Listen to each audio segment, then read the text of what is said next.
welcome to the Play Typer Guy podcast. I'm your host, Stephen Robinson. Joining me is my friend, Erik Barnes, writer, comedian, and aspiring swashbuckler. We are here to discuss Mystery Science Theater 3000. How are you, Erik? I'm doing great. I'm doing good, Stephen. It's been a long 2025. I'm sure it has been for everybody, but I'm currently doing okay as of today. These sort of end of year rituals kind of can help us, right? And Mystery Science Theater has been one of those for me for a long time. It's sort of annual Thanksgiving Day, Turkey Day marathons. The show debuted on KTMA in Minneapolis on November 24th, 1988, which is Thanksgiving. And for about a few years in the early 90s, consistently on Comedy Central from 1991 through 1995, they would do the annual marathons. Were you a fan of the show during that period of its life? And did you watch any of the marathons by chance? I never had the opportunity to sit down and watch the marathons. I've wanted to, but the family wants you to be at the table and eat dinner and say hello to your relatives that you won't see until next year again at this time. But no, I was an early fan of MST3K. I initially, because I was, it was before I was 10 years old. I initially was like flipping through channels, and then all of a sudden I'm like, ooh, a Godzilla movie. I like those. What are these people in the front? Why are they talking over it? At first I didn't like it because I was like, I just want to watch this corny kaiju movie and all that. But then I would just bump into it on Comedy Central every so often, and I'd be like, oh, this is actually fun and funny. And I had to kind of hunt and find it, and then it was off Comedy Central, went to Sci-Fi Channel, as you know, and yeah, it just turned into this thing that grew and grew, and then it got to a point in which I would try to record them off. Back in my day, we had these things called VCRs. We would record things onto them, and then we would watch them over and over again until I was able to purchase some of their actual tapes or rent them from my library. Hey, it's Captain Kangaroo and Mr. Green Jeans out clubbing. Cherry boys and berries, sweeter than coffee. It's not bad. Toffee, sweeter than jam is candy jam. He's singing the left side of the menu. You know, you'd look great in a dancing bear costume, I don't mind telling you.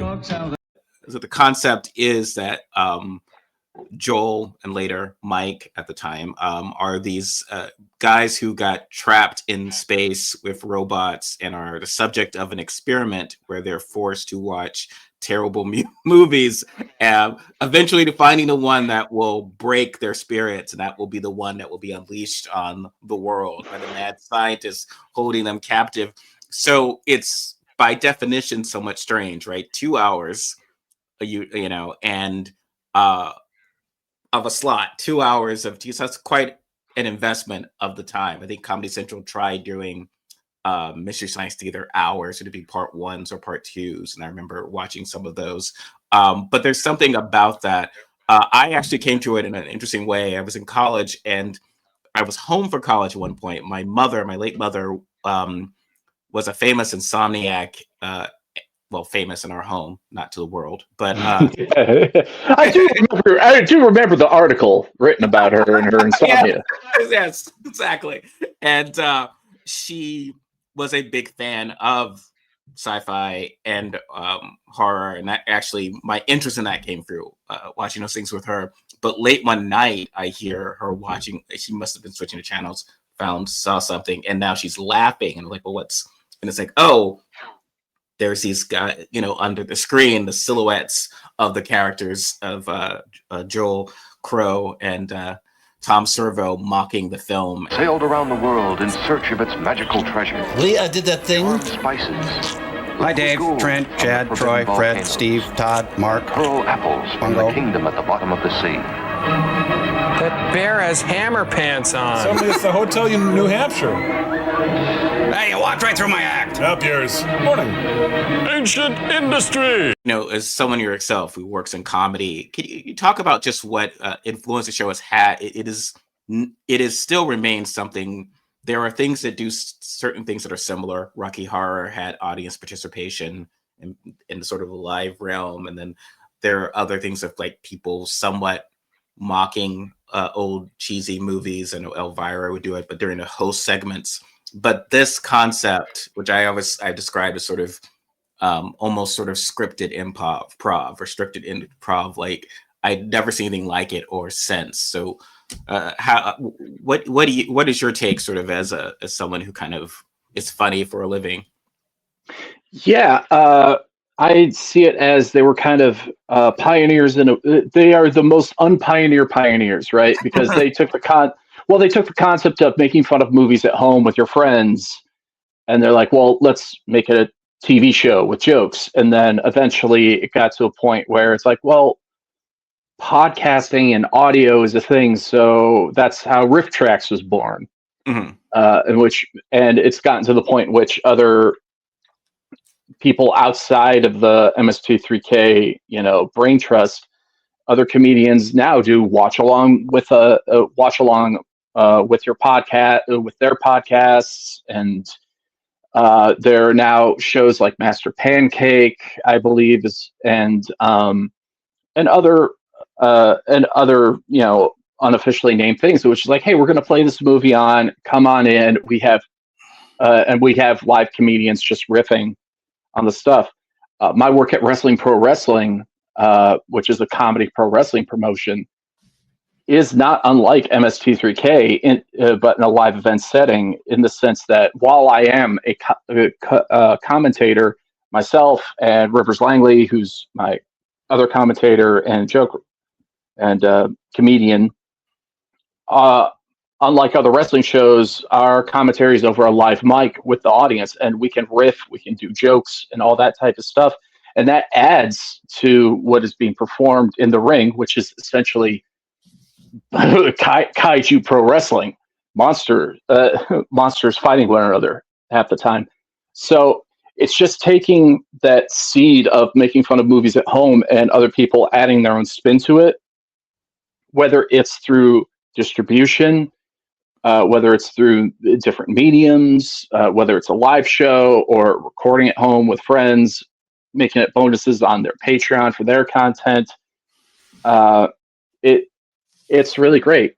And it's also, the show itself has inspired a lot of comedians to kind of figure like, well, I'm able to, like, for me, I would love to make a movie, but I can't afford a camera, can't afford this, can't afford that, and all that. It's much easier for me to write and to just make up jokes. And sometimes on the fly, sometimes it's like, well, that could have been better. It did for me, and I can't speak for all comedians, but I think for many of them, MS23K taught them instinctually comedic timing, because they have to make what they're saying match whatever's happening on the screen, and also know when to pause, know when to talk, know when not to speak. And it also taught people the idea of riffing. I think that's everyone's first improv. Oh yeah, is riffing. Whether it's something on screen or something that you just see on the street and all that, it's riffing with your friends. And that's, I think, a lot of people's initial gateway into improvisation, and can lead people to taking that UCB course and learning formal, long form and short form improv. And myself, coming sort of the theater world, I always, almost the homemade nature of it. So Joel making these are puppets, but that are the robots, which, if you're a geek like myself and love puppetry and whatever, it's like, oh wow, this is really cool. And they have these characters that endure, who have this personality through like guys underneath, performing them, kind of like the Muppets, which again was something that had been popular before, that at least segued in this of characters who are being manipulated that way. And but yeah, like the improv, the timing specifically, they would have, if you see the scripts would like, everything's for the time code. They have the script in front of them and they're having to match that while still making it feel as if it's just like you and I hanging out watching it, and it's as we that spontaneous nature that preserved, and it's very hard to do. Like if you've ever tried to do something that is heavily scripted and making it feel fresh, especially in that kind of environment, it's not easy. So that's always No. so I think we both came to it in the sense of liking, in a weird way, liking the bad movie, and that's sort of the fun. I mean, you like it enough to sort of almost make fun of it, but and those are the ones that I enjoy the most. Like I find myself revisiting, or ones that I kind of enjoy in their own goofiness, and then they're adding that extra layer to it. I think the one exception is Manos: The Hands of Fate, because that is a genuinely terrible movie. Like it's not at all. It is, It's painful. Like, you could tell that it was the hardest one for them to do yeah. because it's so slow. It doesn't make a lot of offers, and I think it might have been the first one in which they actively boo the ending. Yes, because I think it's They couldn't think of a joke. They just went boo. This is just bad. It's just so bad. Well, I think it had sort of a Jeffrey Epstein style ending. It was sort of very creepy. Yeah, that was part of it. They're like, oh, boo. Like back in, you've seen them go say things like, "Yeah, okay, movie," or like "settle down, movie," that type of thing for like an off-color remark or a plot point that's a little. But for that one, they're just like, no, F this. To sing Sunrise, Sunset. He wanted me to sing that, and I haven't sung that since Cindy's wedding, and well, she never thanked me for that. Well, I'm still, she's probably really busy and all, but... Still kissing 6 straight days? A strange-sounding door? Joan Kennedy? Welcome. The hell? Whoa, this is blowing my mind. Oh, man. No! Not good at all.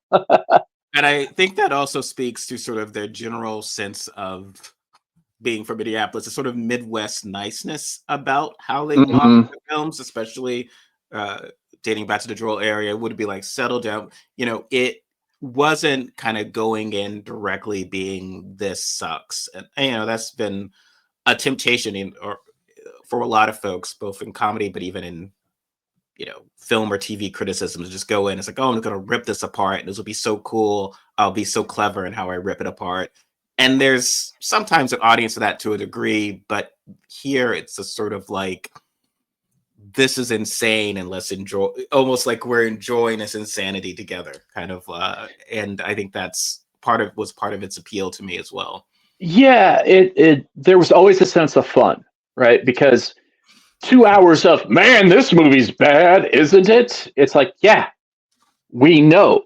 We went into this knowing this. And it's their approach, especially the older episodes, but the newer ones too, the Netflix one as well.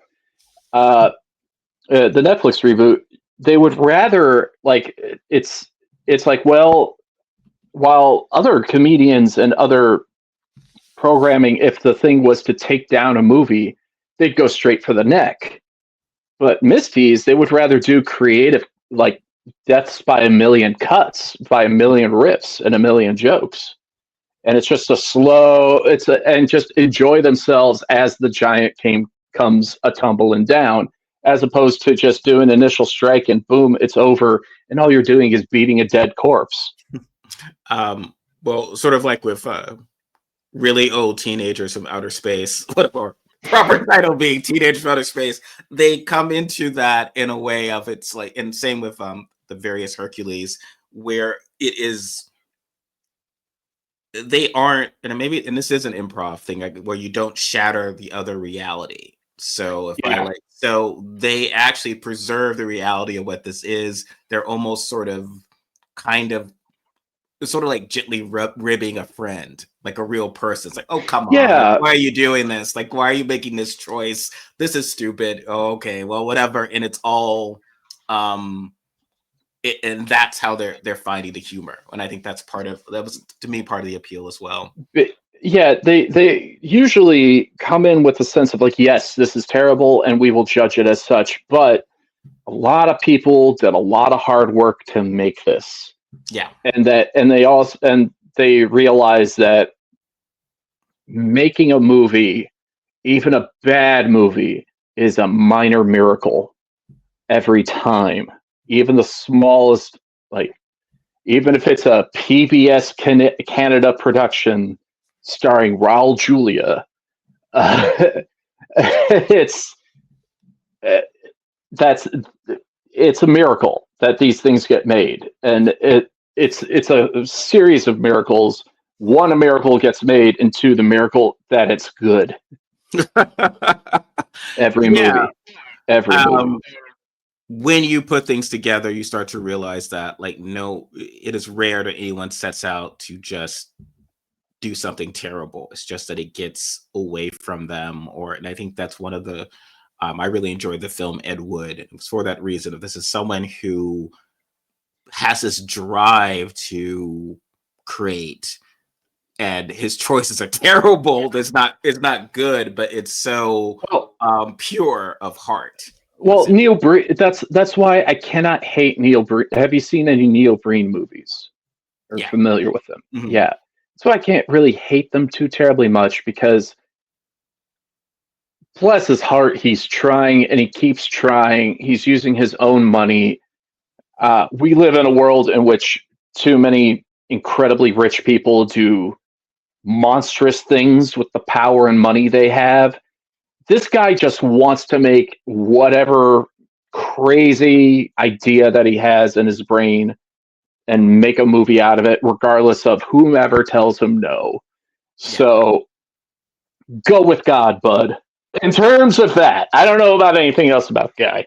Well, it's about expressing yourself is the ideal. Like, right? Yeah. And I think MS3BK was gentle enough in that way and understanding of that way that I think a lot of the folks who were subjects who appeared in a lot of the films, I know Adam West hosted one of the Turkey Days because he was in Zombie Nightmare just from 1990. Oh, right, yeah. And he hosted it and kind of joked about like going after his agent, but like he took it in fun. Beverly Garland, I think, was a frequent because she would have been many of them. So I think that's part of it. Zombie Nightmare was one they showed on tour. They showed at my college, the University of Georgia, and I had the chance to meet some of the cast members because they were in. They'd come to Georgia. We do the Peabody Awards, so they'd won the Peabody in '93, and so the following year they'd come to accept it. And then they had, and seeing it in a movie theater, with other people, it was especially a lot of fun. It was like everyone's into it, and it's truly like everyone kind of going off with the riffs and so forth. But it's interesting because I think that might have happened when they did the movie version, that you also. With the movie, they specifically had to do fewer of them because to atone for the fact that people be laughing in the theater.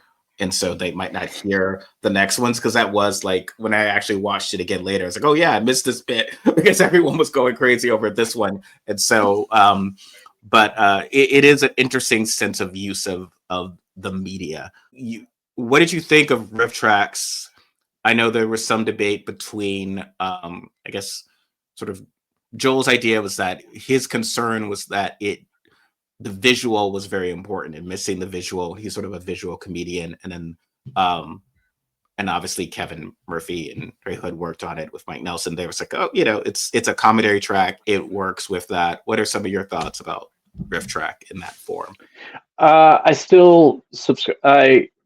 I support riff tracks, and they do a bunch of live shows. And they've gotten to the point in which they've grown to the point in which they have bought licenses for some of the films. So now they just essentially do Misty, and they offer like downloads of that, of just the full film with the full audio track, or just the tracks if it's like a movie that's just as big. It just seems to be I don't think there's a right way or a wrong way. It's more of just like, there was, I don't know. Are you familiar with like improv history or anything like that? Yeah. I see it as like Del Close, right? He introduces the Herald, and that's a structure, and then people take the Herald and they're like, well, I want to tweak it and do it this way, or I want to tweak that format and do it this way, or there are folks that are trained, that were initially trained in the Herald, be like, and just say, well, I want to focus on what's the game and the scene. And that eventually led to Bright Citizens Brigade and how they teach that form. Or there are folks that are like, I like that, but I think that we should focus more on characters, crazy characters, and character development and feelings and that type of thing. And thus, the groundlings, and that's what their focus is. There's no wrong way to do comedy improv. There's just different states and different flavors. Joel's flavor was mostly cinematic Titanic. He thinks the visuals are the most important, and he's a certain craftsman. You can tell because he made the puppets, for God's sakes.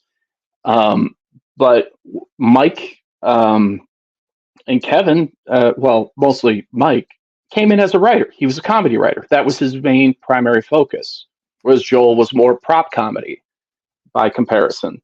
So, of course, he thinks that the word and the words are kind of what can drive things. So I just think it's just different flavors, like of the same, that originated with the same base. There are many ways and there are many cuts to cook a steak. Because I do love the prop comedy aspect that Joel did. He did the invention exchanges; those were fun. But these are clearly, that's his style. If you ever seen his stand up when he was on Saturday Night Live and other such, that was his style. Also, almost a morning TV show host tone. That's very his style, which certainly works. And then Mike being more of a writer, the host segments, the stuff that's not in the theater itself, being kind of more almost like a story, like an arc, and doing things like where they have the Star Trek transporter merge style thing, where they switch into alternate universes and stuff. Like, that's very much his thing, which also is around the time the show was being seen more in prime time, so it was sort of quote unquote tonally different, but it all works. I mean, it's been working in the later editions when they make the changes to it. I think that's a testament of something that can endure for almost 40 years in different formats. Hey, look, she has an original Ray Kroc on the wall. This isn't a very good slumber party, Susan. I'm sorry, I was going to get you a drink and I got held up over by the bar. Our drink special tonight is You Stand By Me and I Breathe. Of course, you don't have to buy the vacuum cleaner. Mrs. Talbot, I know this is painful, but it's one of those things that have to be done when you plan a divorce. You have to be married. Now, you and Paul own everything jointly, is that right? Then let's start with the furniture. Could you set a value on it? Oh, I'd say it's worth about 400 gimlets.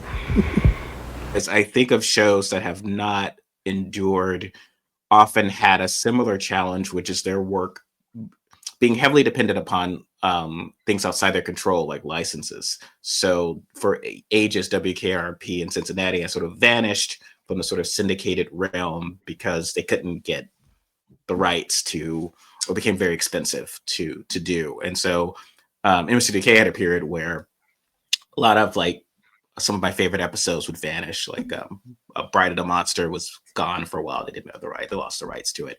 Many others were the same case.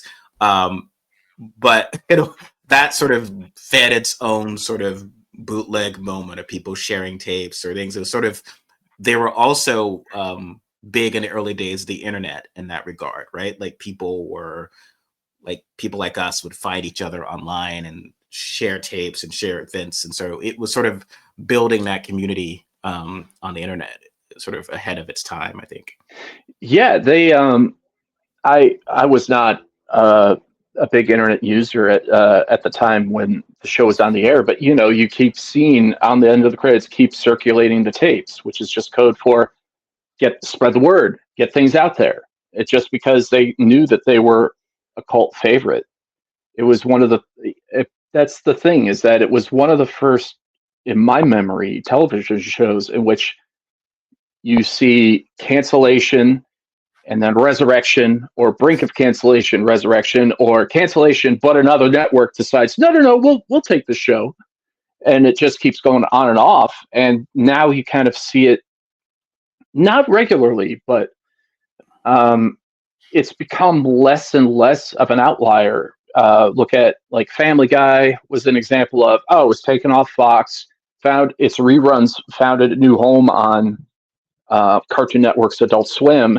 Then they brought the show back. Futurama started on Fox, went to Comedy Central, and is now on Hulu after many starts and stops. And now that show, much like MS-23K, has been on for, nearly 20 years now in some fashion, because it started in 2000. God, yeah. but that's, and I think that type of stick-to-itiveness and people champion it's kind of really helped initiate this idea of, one, fan campaigns to save programs that they like, and also that there's for the bean counters out there, there's money in keeping that type of cult entertainment alive somewhere. Absolutely. And that kind of, the internet helps with that, and the YouTube definitely. Yep. And the opportunities you had stated before about originally feeling like it's very difficult to make a movie, but obviously through the benefits of technology and just how you can release things to the world, that has sort of changed things quite a bit. I think that goes to my question about sort of your work particularly. So how would you, as a comedian or as a writer, are you more visually inclined, or are you more about the word, and how does that fit into kind of the realm of media now? Because it's very different. Depends on the answer to that question is depends on who's hiring me and what for. And all that, because you have to have some visualization in your writing in order for other people to see what you're saying. Or if you're let's say you're writing copy for something, you have to visualize a situation that the other person reading it can relate to, and how whatever product you're writing about can relate to said issue, story, problem, etc. That's writing through visualization. If you're writing a script, you are focused on you can't just focus on the dialogue. You also have to focus on what's being seen, what's not being seen. If you yourself are making it, you can write down whatever you want. But if you're writing it for someone else, for another director or someone else to do, you have to write it in a way that they can see what you are trying to convey without outright telling them what to do, because they don't want to do what you want to do. You kind of have to not trick them per se, but allow them creative wiggle room to be like, oh, I can show it like this. So you don't say he's mad. You just write down, a stern look appears on his face to indicate anger. That's a very trite example, but I think you get what I'm saying. Yeah. But in terms of Misty, MS-23K, it's a hybrid of those things, because you have your little sketches in terms of the off movie segments that have to have their own little beginning, middle, and end with writing, or lead on to the next section of segments. You have to have visualization in order to get your joke across from what is being on the screen, because you've seen and heard some of the best riffs are for stuff that is happening right in the background, and it's just a very quick thing. It's like either a quick mention of what's happening in the background, or there's a picture of a duck that shows up when someone opens a door every time, and they just go quack quack quack quack, and it's just like where'd that come from? And then you have to associate the two. So I guess that's an answer to your question. Maybe it's too much. No. It's just very enlightening because this is something that has existed so long, and I find that for folks about my age and even younger, how much of us has been influenced by the show and how we do things, how we approach things. And a lot of its insurgency is stuff that I see, even for people who might have never seen the show. I see it, and the ability to just sort of, I'm going to go do this on my own. I'm going to go do this on YouTube. I'm going to build my, I'm going to be funny on my TikTok, or I don't have to worry about, because if I tried to pitch my idea or try to pitch myself to sort of folks in a corporate world, it'd be much harder. Whereas like with Misty's the same way. It was like, we're not in California, we're not in New York, we're in Midwest, and we're gonna do our weird little show and it and have it catch on and sort of the true cult appeal. It seems like what I'm about to say may seem like blasphemy to some. If you really think about it, Mr. Science Theater 3000 was kind of the original reaction video in certain ways. I was thinking the same thing. Yeah. Yeah. So, and many a creator, that's what they do, and not just reaction videos, but even prior to reaction live streaming, but also you've seen kind of like nostalgic reviews and all that type of thing of like, oh, this bad movie, and it cuts to just some dude with a webcam making a joke or other things, and then splicing in a clip from the movie and then making fun of that or commenting on that and so on and so forth. Your nostalgia critics, your angry video game nerds, your whatever from the old YouTube days. Yeah, and in you were saying about influence, because from my generation of horror, it was definitely The Simpsons, for example, and then there's folks about a decade or so younger who a lot of their style is you can trace to Family Guy, or like the sort of the structure of how they do jokes and whatever. And I think that's great. I think it's great in the sense of we're all sort of evolving, and it's based on what you kind of see, and to have any sort of impact is amazing. And so I think, I don't think the folks involved at Best Brains would think that it's a blasphemy to say that their style certainly is something that is there. I mean, it speaks to sort of the primacy of that type of comedy, that is what's appealing, the idea of like the reaction. I saw something, and a lot of it also similarly, right? There's a lot of weird stuff on YouTube, kind of like bad movie. There's weird stuff, and you're like, wait a minute, that video exists of someone like pitching some weird skin cream or doing something like that can't be real. And then like someone sort of taking something that's bizarre or kind of silly and making it funny is sort of, I kind of like the recycling nature of art, as they say. Like you can kind of make something out of something that wasn't that great to begin with.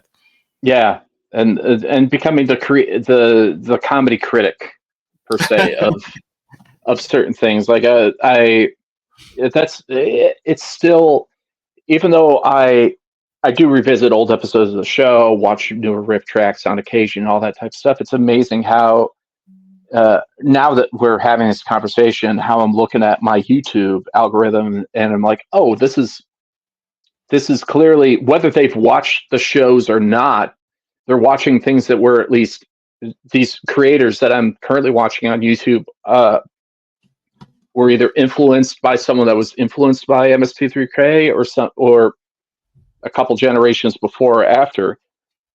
One YouTuber, Gabby Bell, does a lot of these reviews and recaps of reality television shows that just from the early aughts that kind of are cringy and all that fun stuff. And I'm like, oh, that's definitely a Misty. Earlier this morning, I discovered a YouTuber that's been around for a while and whose name escapes me. That's like, this old anime that from the 1960s is insane, and is showing clips and giving me backstory and history while cutting it up with jokes. So I think it's again, it's not a one-to-one comparison. It's not they're watching the thing and riffing over what they see. They pause and provide context here and there, or a critique, or some bit of information. But you can definitely tell that that type of style of video evolved from that, right down to the whole DIY of it. Mm-hmm. Definitely, and I think that's what's really appealing about it, and they sort of kept.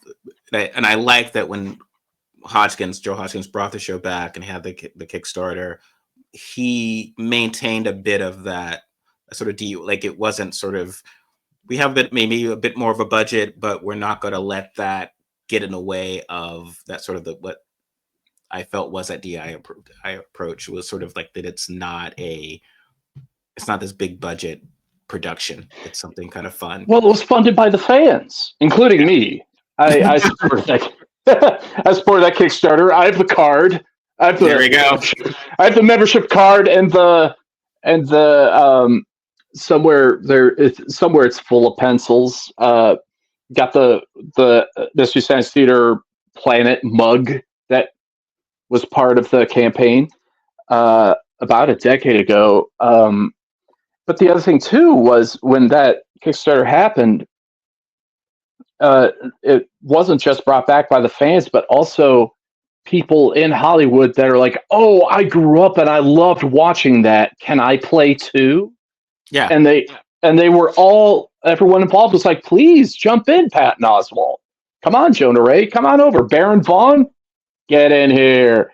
And it just, and Felicia Day, and creating it just reinvigorated that sense of fun with people that grew up on the show, and just they to Joel's credit and to everyone else's credit, they're like, "Please, here are the keys."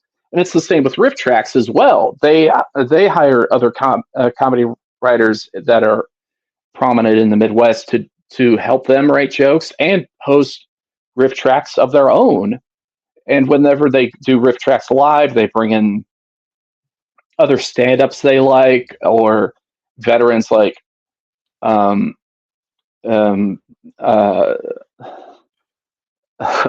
Paul F. Tompkins and God, what's his John Hodgman, excuse me, and various other people like SF Sketchfest. Just so many different comedians, men, women, all races, all genders, to just come in and play, and they end up being very, very good and in a very shine light, to the point at which they themselves go, do their own version of Riff Tracks / MST3K, whether it's in a live theater or whether it's through a podcast. Doug Benson did that a number of times as well too, out here in Los Angeles. I don't know if he does that anymore, but yeah, it just as long as there will be movies and media that is mediocre at best, there will now always be an avenue for comedians to poke fun at it. Oh, definitely. I mean, people, especially with reality TV shows you're talking about, that I have friends who watch some like Real Housewives and this ridiculous stuff, and they're doing, and these are like women who you might not think have ever seen an episode of MST3K, but they're like essentially mistying the show. They actually tune in to watch. They get together with their friends and they have regular dates to just sort of watch it and laugh and make fun of it. And I think there's something about that aspect. I mean, perhaps going back to the Groundlings with theater, it's sort of, there's always been that kind of relationship with it of like, this isn't going well, and let's watch and enjoy. So where can folks find you, like in your work and so forth, if they are looking to connect? If they're looking to connect with me, I really don't do social media much anymore. You can still follow me at other areas at Erik W. Barnes, but your best place to find me being active is at Erik W. Barnes on Blue Sky. But I am currently writing articles for Upworthy, and I am writing scripts for Some More News on YouTube. So if you want John Oliver type humor, but somehow longer and somehow longer and somehow more, John Oliver does a great show, but somehow with even more intense research, check out Some More News on YouTube. And on Blue Sky, I'll post wherever I'm performing, whether it's at UCB or some other theater out in LA for either stand-up or improv. Oh, great. Well, thank you so much for coming on. And this is airing right before Thanksgiving, so I felt like it was appropriate to sort of give the shout out to sort of one of my favorite Thanksgiving traditions. I hope you will be able to find some time to at least watch one episode or so over the holiday weekend. Erik Barnes, thank you so much for joining me. Like, share, subscribe, and we'll catch you all next time. Take care. Boy, oh boy, I've always wanted a pet. She's trained and she wears my size. There's a girl on the roof and she thinks she's a cat. She thinks she's a cat, but she's not. No, she's not. There's a girl on the roof and she thinks she's a cat. No, she ain't no cat. No, she ain't no cat. Are you sure? Are you sure? Are you sure? Are you sure? She is not a cat, you know. She is not.